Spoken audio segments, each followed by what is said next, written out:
আমার শিক্ষকের 3 দফা দাবি মানতেই হবে। 20% বাড়ি ভাড়া ভাতা, 1500 টাকা মেডিকেল ভাতা, কর্মচারীদের 75% উৎসব ভাতা। নয়ন ভরে দেখিরে মিছিল যাচ্ছে সারি সারি, শিক্ষকরা আজ পথে নেমেছে বুক ভরা ভারী। চাই না আর অবহেলার ছাপ, আমাদের ন্যায্য দাবি মেনে নেওয়া হোক, ঘুচে যাক এই বৈষম্যের পাপ। তো সকলের অবগতির জন্য আমি একটা বিষয় আপনাদেরকে জানাতে চলে আসলাম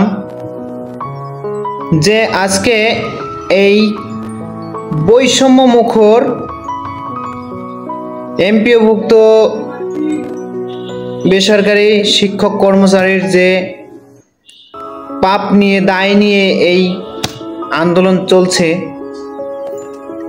আমি শুধু সরকারের কাছে বিনীত অনুরোধ করব তাদের বা আমাদের যে সামান্য কিঞ্চিত পরিমাণ সত্যতা এবং বাস্তবমুখী দাবিগুলো আছে, এই দাবিগুলো অবশ্যই আজকে দিনের ভিতরে মেনে নেবেন।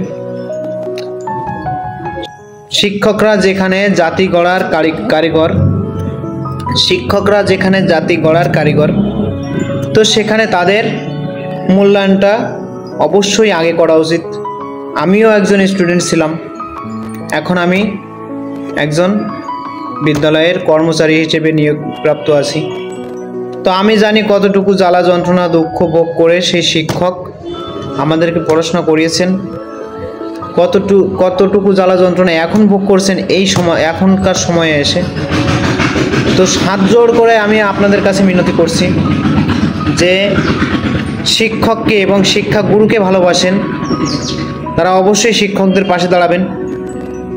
এবং সরকারের কাছেও আমি বিনীত অনুরোধ করছি যে শিক্ষকদের এই ন্যায্য দাবিটুকু আপনারা মেনে নিয়ে শিক্ষকদের শ্রেণীকক্ষে ফেরানোর ব্যবস্থা করুন, আর শ্রেণীকক্ষে শিক্ষার্থীদের পাঠদানের সুযোগ করে দিন।